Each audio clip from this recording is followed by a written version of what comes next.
Dzień dobry Państwu, nazywam się Ewa Łojkowska i jestem w Uniwersytecie Gdańskim koordynatorką projektu Modifying Institutions by Developing Gender Equality Plan, realizowanego w ramach programu Horyzont 2020. Badania prowadzone w ramach tego programu wykazały, że wielu pracowników i pracownic naszego uniwersytetu ma ciągle pewne wątpliwości co do tego, jakie wymagania stawiane są osobom ubiegającym się o tytuł naukowy profesora. W związku z tym postanowiliśmy zaprosić pana profesora Grzegorza Węgrzyna, przewodniczącego Rady Doskonałości Naukowej, naszego pracownika, a równocześnie lidera projektu Mind the Gap, do wygłoszenia wykładu, który pozwoli na przybliżenie wymogów, które stawiane są osobom ubiegającym się o tytuł naukowy profesora.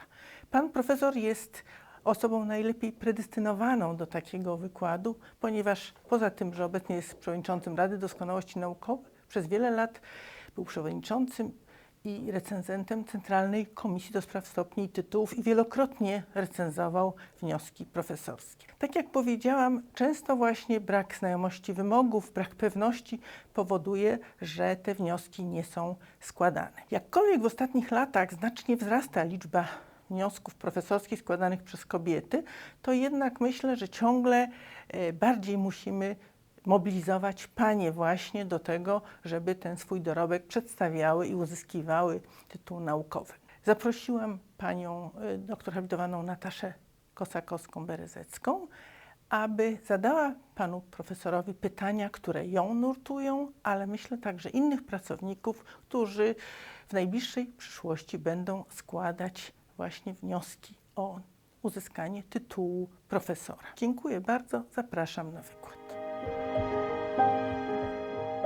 Dzień dobry, szanowni państwo. Dzisiaj w ramach informacji z Rady Doskonałości Naukowej chciałbym przedstawić informacje dotyczące postępowań o tytuł profesora. Te postępowania zmieniły się od 3 lat, czyli odkąd prowadzone są w oparciu o obowiązującą obecnie ustawę i to w dosyć istotny sposób.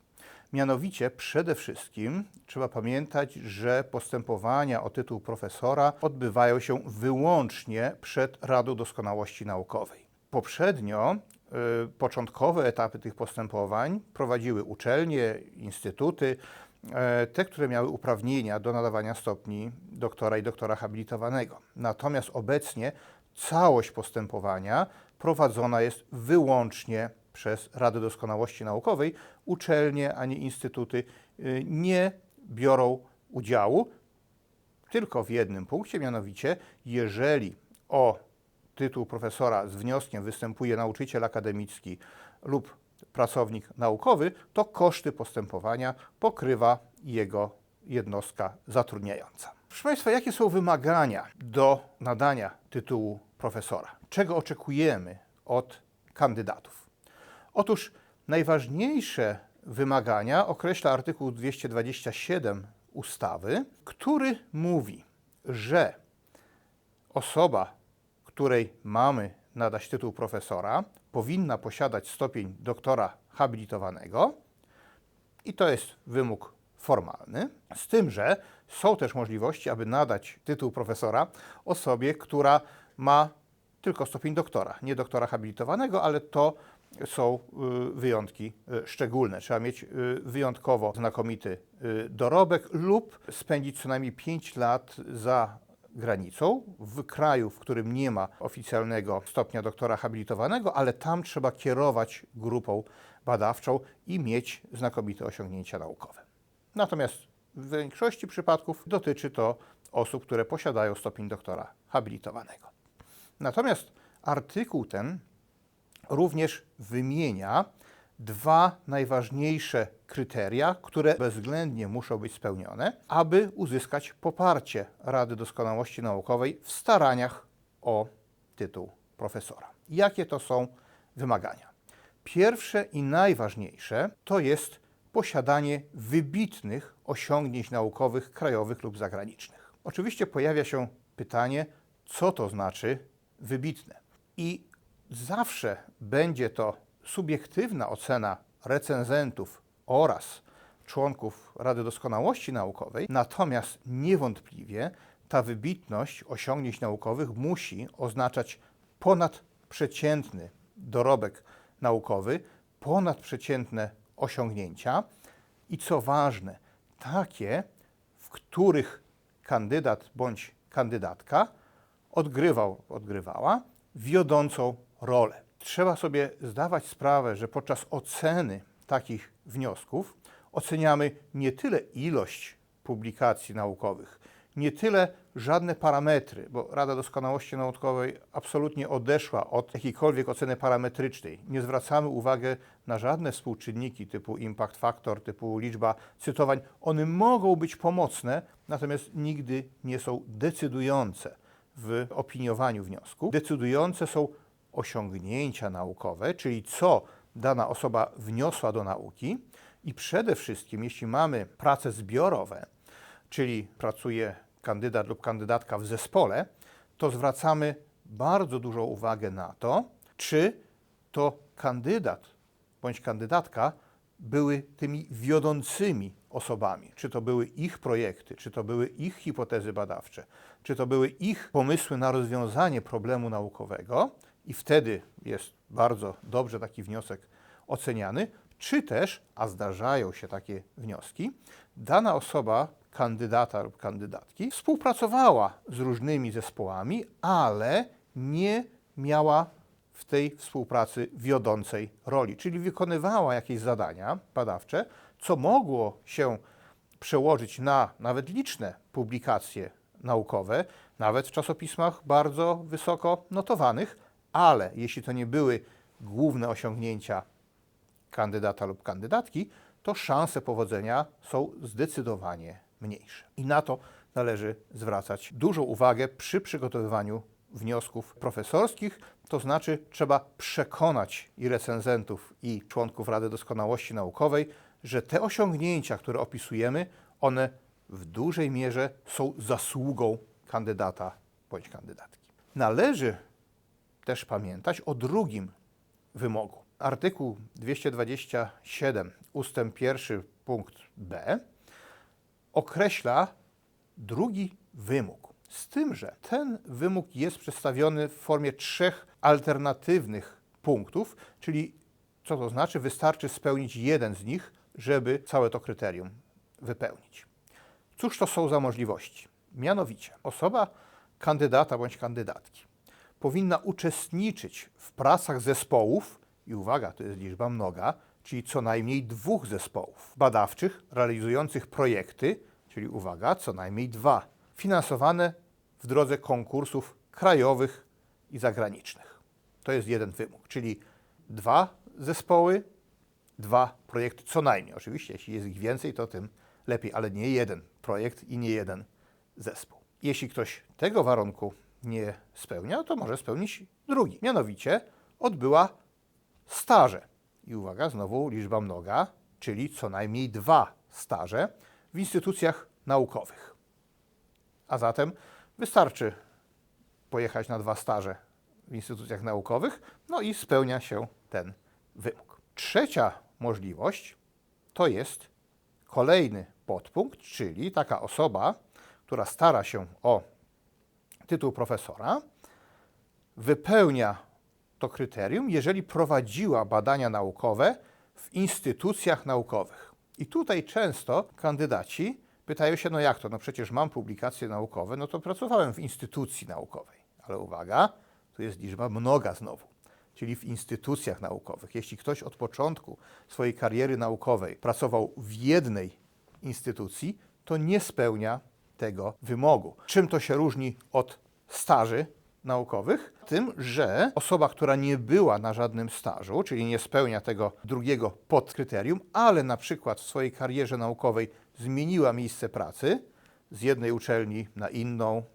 albo z jednego instytutu na uczelnię, nie odbyła staży, ale pracowała w 2 jednostkach naukowych i wtedy spełnia to kryterium, czyli prowadzenie badań naukowych w instytucjach, czyli co najmniej 2 instytucjach naukowych. I zwracam uwagę na ten punkt, dlatego że w RDN mamy przypadki takich kandydatów, którzy spełniali pierwszy wymóg, czyli mają wybitne osiągnięcia naukowe, ale nie spełnili żadnego z tych 3 alternatywnych kryteriów. I wtedy taki wniosek, mimo znakomitego dorobku, mimo wybitnych osiągnięć, nie może być poparty przez RDN, dlatego że ta osoba nie spełniła wymogu formalnego. Zwróćmy też uwagę, że w tym drugim podpunkcie, tym podpunkcie B, nie oceniamy jakości tej pracy naukowej. Tą jakość oceniamy w pierwszym punkcie, czyli wybitne osiągnięcia,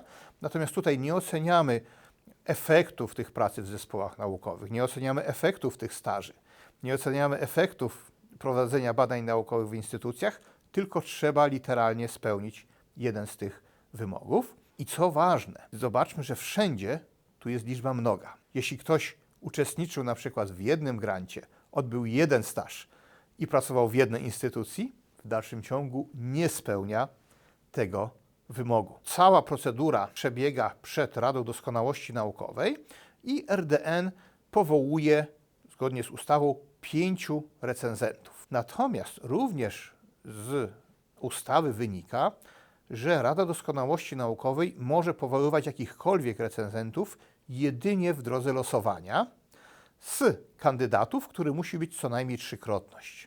To oznacza, że zespół dziedzinowy, który rozpatruje taki wniosek, musi wyznaczyć co najmniej 15 kandydatów, z których następnie losuje się 5. Zwracam uwagę na pewne problemy i może czasami zdziwienia kandydatów, którzy widzą nazwiska recenzentów i stwierdzają, że to przecież nie są osoby, które merytorycznie wydawało się są najbardziej kompetentne w tej ocenie. Taki problem spotykamy w wąskich specjalnościach. Bardzo uważamy przy wyborze kandydatów do recenzentów, aby nie było konfliktu interesów, typu na przykład wspólne publikacje recenzenta z kandydatem, wspólne projekty recenzenta z kandydatem, no nie mówiąc już oczywiście o pracy w tej samej instytucji. Ale jeśli mamy wąskie specjalności, to w tym momencie tak naprawdę wykluczamy wielu kandydatów na recenzentów, którzy są merytorycznie najbliżej tematyki badań kandydatów. A zatem w tej 15 kandydatów znajdzie się 5, 6, 7 osób, które faktycznie bardzo ściśle znają się na tematyce badań kandydatów,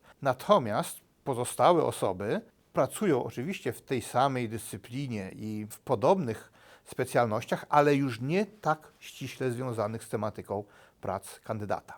A później losowanie jest całkowicie przypadkowe, czyli może się tak zdarzyć, że na przykład nikt z tych najlepszych specjalistów nie zostanie wylosowany, ale to jest konsekwencja tego właśnie losowania recenzentów. To losowanie wynika bezpośrednio z artykułu 240 ust. 1 i 2 ustawy, gdzie mówimy o tym, że RDN nie może inaczej powołać recenzentów, tylko w drodze losowania. Ważnym bardzo punktem jest też to, że w porównaniu do poprzednio obowiązujących przepisów zmieniły się wymagania co do zakresu wniosków profesorskich. Mianowicie, we wszystkich poprzednich ustawach tytuł profesora nadawany był jedynie w dziedzinie, nie w dyscyplinach naukowych, czyli bardzo szeroko. Natomiast obecnie ustawa dopuszcza składanie wniosków w dziedzinie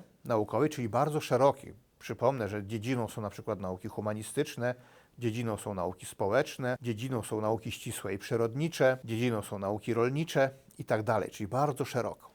Natomiast można złożyć wniosek o tytuł w dziedzinie i dyscyplinie, czyli na przykład w dziedzinie nauk społecznych w dyscyplinie psychologia, albo w dziedzinie nauk ścisłych i przyrodniczych w dyscyplinie chemia, albo jest też możliwość złożenia wniosku w dziedzinie i dyscyplinach, czyli jeśli ktoś prowadzi badania interdyscyplinarne, to może złożyć na przykład wniosek profesorski w dziedzinie nauk ścisłych i przyrodniczych, w dyscyplinach nauki chemiczne i nauki biologiczne. Ale tu jest pewna pułapka.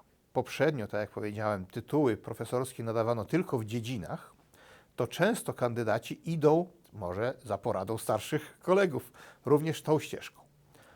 A na czym polega pułapka? Mówiliśmy o wymaganiach i wymogiem głównym merytorycznym jest posiadanie wybitnych osiągnięć naukowych. Jeżeli kandydat lub kandydatka składa wniosek o nadanie tytułu profesora w dziedzinie i dyscyplinie, to posłużmy się tym przykładem, który już mówiłem. Jeśli to są na przykład nauki społeczne i dyscyplina psychologia, no to będziemy wymagać od takiego kandydata lub kandydatki wybitnych osiągnięć naukowych z zakresu psychologii. Ale jeśli ktoś złoży wniosek o nadanie tytułu profesora w dziedzinie nauk społecznych, to powinien mieć wybitne osiągnięcia naukowe we wszystkich dyscyplinach, które wchodzą w zakres nauk społecznych, czyli psychologii, pedagogiki, socjologii, prawa kanonicznego, filozofii i tak dalej.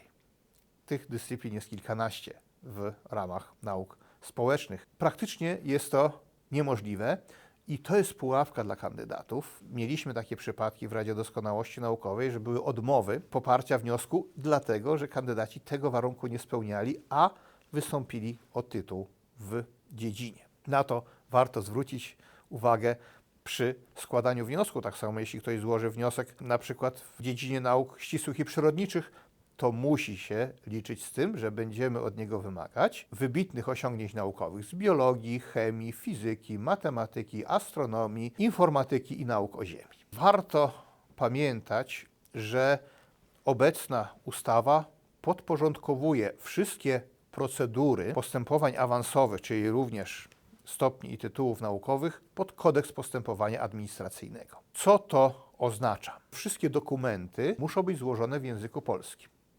Jeśli ktoś chce, może złożyć również dokumentację w języku angielskim, co pomaga w przypadku ewentualnego powołania recenzentów z zagranicy. Natomiast wersja polska jest absolutnie obligatoryjna. Dlaczego? Dlatego, że Kodeks Postępowania Administracyjnego mówi jasno, że językiem urzędowym w Polsce jest język polski i wszystkie dokumenty muszą być złożone w języku polskim, oprócz tych, które wyklucza ustawa. Na przykład jeśli ktoś ma publikację w języku angielskim czy jakimkolwiek innym obcym, to one nie wymagają tłumaczenia. Ale wszystkie dokumenty już tak i na przykład jeśli wysyłamy wniosek do recenzji za granicę, to taka recenzja, jeśli przychodzi w języku angielskim, musi zostać przetłumaczona i to przetłumaczona przez tłumacza przysięgłego. Co sprawia pewne problemy, bo ten język może być bardzo specjalistyczny i tłumacze mogą mieć problem na przykład ze specjalistycznym językiem z matematyki. Tak samo jeśli kandydat bądź kandydatka złoży wniosek tylko w języku polskim, a zostanie wybrany recenzent nieznający tego języka, to Rada Doskonałości zwraca się z pytaniem do kandydata lub kandydatki, czy chce przygotować wersję w języku angielskim, bo jeżeli nie, to wszystkie dokumenty typu autoreferat, życiorys i tak dalej będą tłumaczone przez tłumacza przysięgłego. I to może mieć istotne konsekwencje, bo zrozumienie tego tekstu może być różne przez recenzentów, a później recenzji po ewentualnym tłumaczeniu. Co jeszcze ważne, warto pamiętać, że na podstawie właśnie Kodeksu Postępowania Administracyjnego osoba ubiegająca się o awans naukowy ma prawo w każdym momencie do dostępu do wszystkich dokumentów. Jeżeli Rada Doskonałości chce odmówić dostępu z różnych względów, to musi taką odmowę przedstawić w formie uchwały z uzasadnieniem, dlaczego odmawia dostępu. Natomiast w rutynowych przypadkach kandydat ma prawo do na przykład wglądu w recenzję podczas postępowania. Z tym, że ten wgląd jest w siedzibie jednostki, czyli trzeba przyjechać do siedziby Rady Doskonałości Naukowej w Warszawie i tam ma prawo się kandydat zapoznać z recenzjami. Warto sobie również zdawać sprawę z tego, że obecna ustawa mówi, że w przypadku odmowy nadania tytułu profesora kolejny wniosek przez tę samą osobę może być złożony dopiero po 5 latach. A zatem jest 5 lat, nazwijmy to, karencji, kiedy nie można składać wniosku profesorskiego, a zatem dobrze jest się zastanowić przed złożeniem takiego wniosku, czy jesteśmy przekonani, że spełniamy wszystkie kryteria, czy mamy wybitne osiągnięcia naukowe i czy spełniamy przynajmniej jeden z tych 3 warunków, które określa ustawa. Na koniec chciałem powiedzieć, że na stronach Rady Doskonałości Naukowej jest wiele ważnych i ciekawych materiałów zachęcam do odwiedzenia strony www.rdn.gov.pl, gdzie są różnego rodzaju poradniki, na przykład poradnik dla kandydatów do złożenia wniosku profesorskiego, poradnik dla recenzentów, poradnik dobrych praktyk naukowych. Warto się temu przyjrzeć, żeby dobrze przygotować się do złożenia wniosku profesorskiego.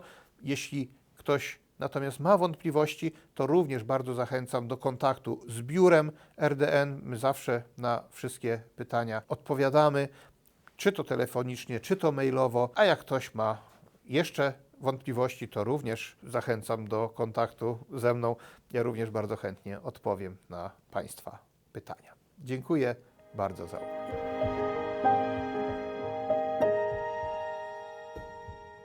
Przed nami wspaniały gość, profesor doktor habilitowany Grzegorz Węgrzyn, wybitny polski naukowiec, profesor nauk biologicznych w latach 2008-2016, prorektor do spraw nauki Uniwersytetu Gdańskiego, a w latach 2002-2008 dziekan Wydziału Biologii, Geografii i Oceanologii też naszego uniwersytetu, członek korespondent Polskiej Akademii Nauk, od 2019 roku przewodniczący Rady Doskonałości Naukowej. Jest też kierownikiem Katedry Biologii Molekularnej Uniwersytetu Gdańskiego. Pan profesor jest jednym z najwybitniejszych polskich naukowców zajmujących się genetyką i biologią molekularną i ostatnio kierował zespołem naukowców naukowczyń, który opracował pierwszą skuteczną metodę leczenia choroby San Filippo. Panie profesorze, dziękujemy bardzo serdecznie za przyjęcie zaproszenia do tego spotkania, tego wystąpienia i tego wywiadu, który będę miała przyjemność z panem profesorem przeprowadzić. Dobry, dziękuję, bardzo mi miło. Dziękuję też bardzo za tą prezentację, bardzo klarowną, bardzo taką wręcz za rękę prowadzącą nas, osób, które zastanawiają się śmiało albo też nieśmiało o to, czy składać ten wniosek o nadanie tytułu profesora, czy też nie. I chciałam zapytać o taką subiektywną gotowość. Po czym naukowiec, naukowczyni mogą poznać, że są gotowi do tego, żeby rzeczywiście tego wyzwania, tego wniosku się podjąć? Przede wszystkim chciałem zwrócić uwagę na słowo, które Pani użyła, bardzo dobre, subiektywną ocenę. Pamiętajmy, że ocena dokonań naukowych zawsze będzie subiektywna. Czy to będzie ocena recenzentów, czy później członków Rady Doskonałości Naukowej, ona musi być subiektywna, dlatego że nie ma obiektywnych kryteriów, które by w jakikolwiek sposób mierzyły dokonania naukowe. Tymi kryteriami na pewno nie są żadne parametry typu współczynniki impact factor, czy liczba cytowań, czy indeksy Hirscha. To nie mówi o jakości badań naukowych. To może mówić o wielu innych rzeczach. O tym, czy dane badania wzbudziły większe zainteresowanie w świecie nauki, czy one były lepiej lub gorzej rozpowszechnione. Natomiast nie mówi bezpośrednio o wartości naukowej tych badań. Te wszystkie współczynniki powstały w zupełnie innym celu. Chociażby impact factor, który bardzo często się posługujemy, ten współczynnik powstał jako pomoc dla bibliotekarzy, kiedy jeszcze nie było internetowych wydań czasopism naukowych, wskaźnik, które czasopisma najlepiej jest pronumerować, bo są najbardziej poczytne. I to był główny cel stworzenia tego właśnie współczynnika impact factor, który w systemie publikowania open access, czyli otwartego dostępu, który w tej chwili jest bardzo popularny, no to pierwotne znaczenie impact factor w ogóle nie ma sensu, dlatego że bibliotekarze nie zamawiają tych czasopism. Wszyscy mają otwarty dostęp. To stało się jakąś miarą i to bardzo nieadekwatną miarą jakości naukowej. To nie znaczy, że jeśli artykuł ukazał się w wysoko notowanym czasopiśmie, to jest wyśmienity. Nie, bo zdarzają się słabszej jakości artykuły w takich czasopismach, jak również artykuły wybitne są publikowane w mniej znanych periodykach. W związku z czym od recenzentów i od członków Rady Doskonałości Naukowej oczekujemy oceny osiągnięć naukowych, co dane prace wniosły, ale co jest kluczowe, co kandydat wniósł do nauki.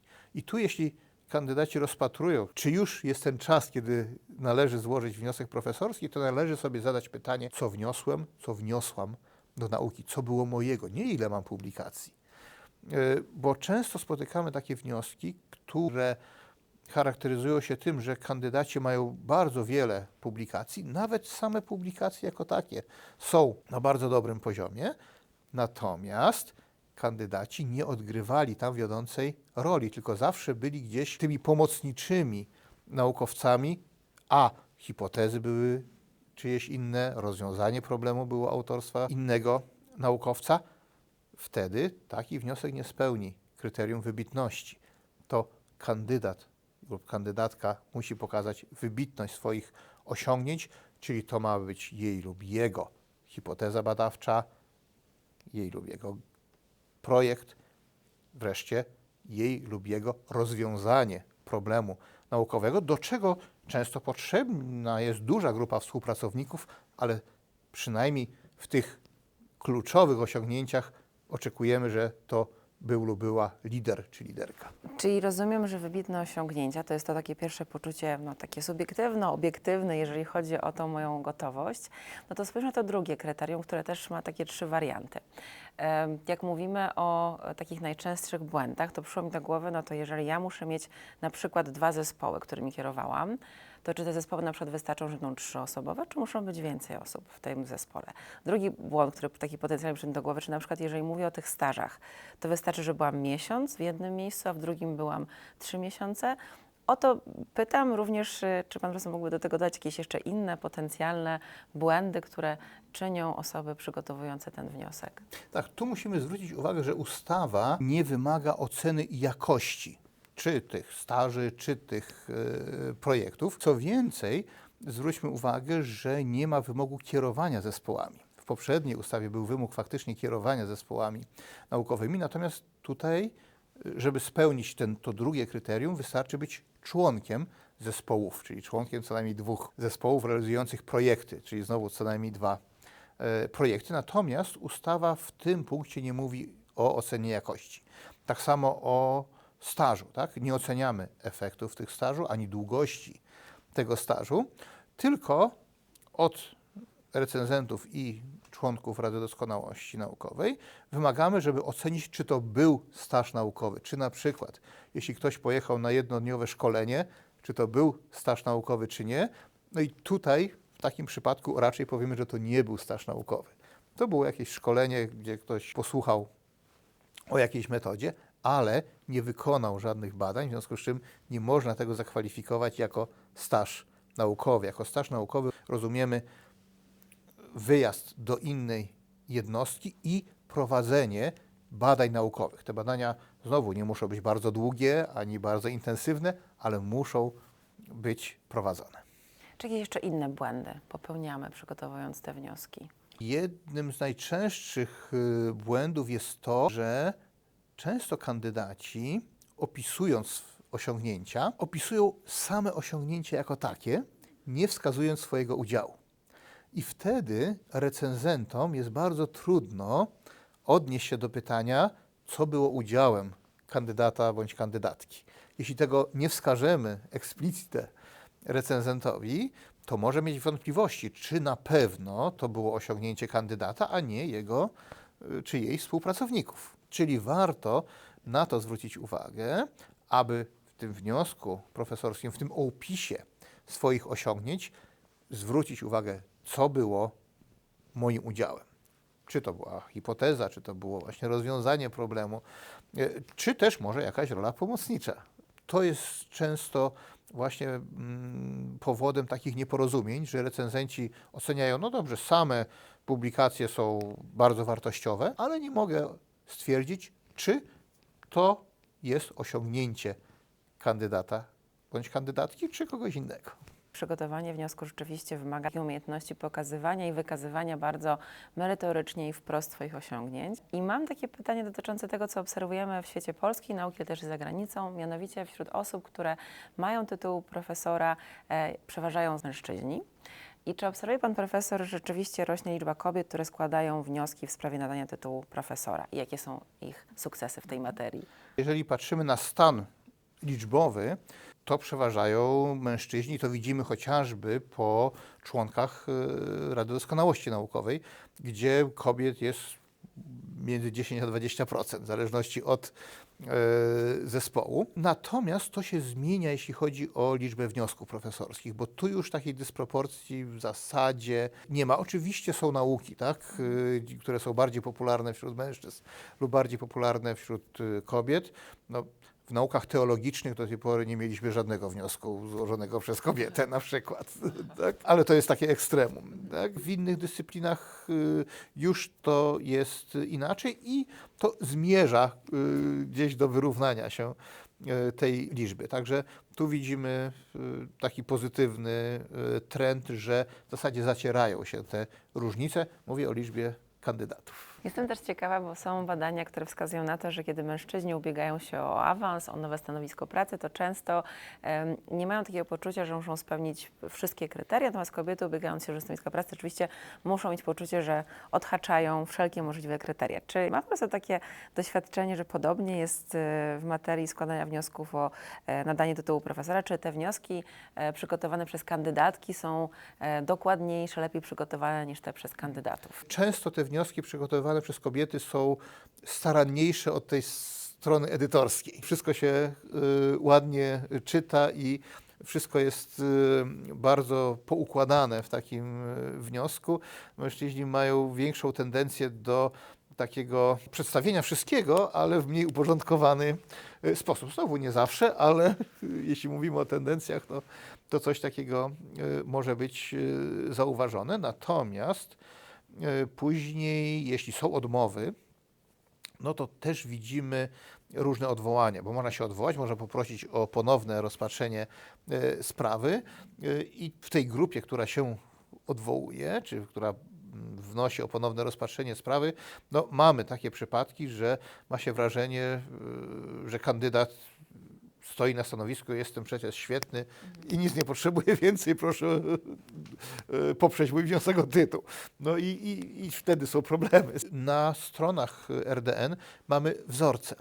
Tak? I to faktycznie można pewnie jakby przeprowadzić takie badania socjologiczne, to pewnie by mogło wyjść coś takiego, że kobiety chętnie korzystają z tych wzorców i faktycznie krok po kroku wypełniają te punkty, a w przypadku kandydatów też tak się zdarza, ale nie zawsze.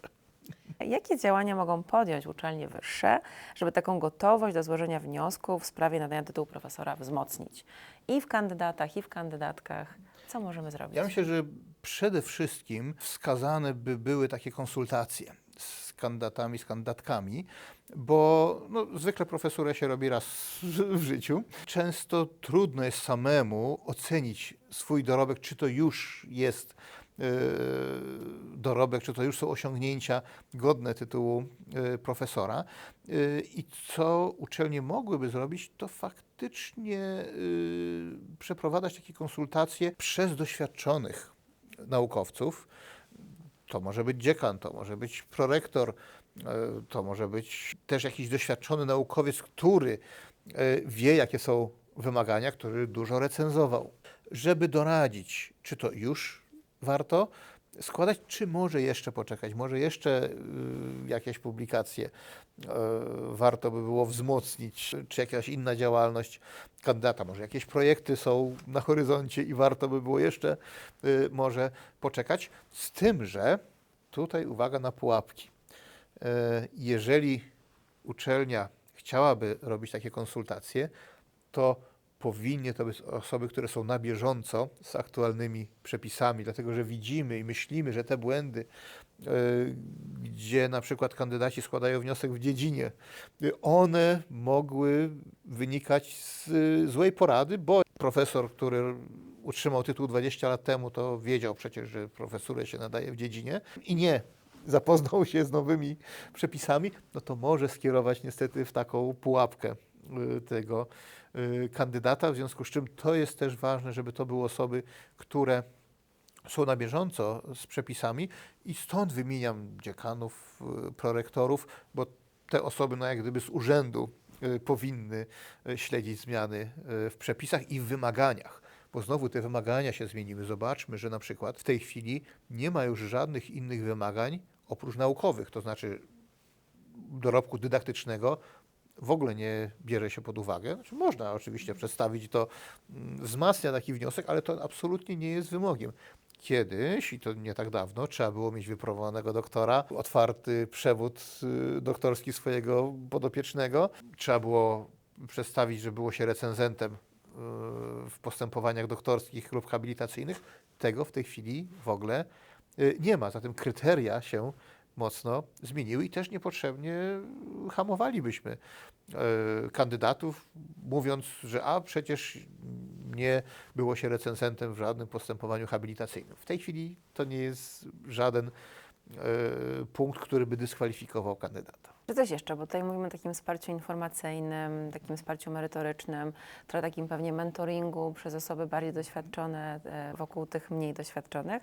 Czy coś jeszcze uczelnie wyższe mogą poczynić takiego, co wesprze? Może też szczególnie te kandydatki, bo też mówiliśmy o tym, że to jednak kobiety rzadziej to wyzwanie teraz póki co podejmują. To jak tutaj można? No oczywiście zawsze warto wspierać tych naukowców, którzy dążą do rozwoju kariery, czy to finansowo w postaci jakichś grantów na przykład, tak? Jeżeli ktoś czuje, czy uważa, że już jest blisko, ale jeszcze brakuje mu napisania jakiejś jednej pozycji, dokończenia jakichś badań, to oczywiście takie wsparcie byłoby jak najbardziej pożądane, bo czasami nawet nieduże pomoce, czy to finansowe, czy inne, jakiś dostęp na przykład do sprzętu, do laboratoriów, może bardzo ułatwić uzyskanie bardzo znaczących rezultatów i to jak najbardziej można wspomagać. Oczywiście trzeba różnicować, kto zasługuje na takie wsparcie, ale to oczywiście zawsze jest bardzo cenne i tutaj znowu rola dziekanów czy prorektorów o to, aby wspierać tych naukowców, te naukowczynie, którzy starają się i dążą do uzyskiwania jak najlepszych wyników pracy naukowej, żeby to było jak najbardziej efektywne, a przez to oczywiście uzyskują stopnie i tytuły. Też warto zwracać uwagę na te konsekwencje, o których też już mówiłem, typu, że jeżeli ktoś za szybko wystąpi i będzie odmowa, to przez następnych 5 lat nie będzie mógł złożyć wniosku profesorskiego. A zatem też trzeba to uświadamiać, że czasami warto poczekać może jeszcze rok czy 2, niż pochopnie składać wniosek i narażać się na takie konsekwencje. Super. Bardzo dziękuję panie profesorze. Dziękuję bardzo.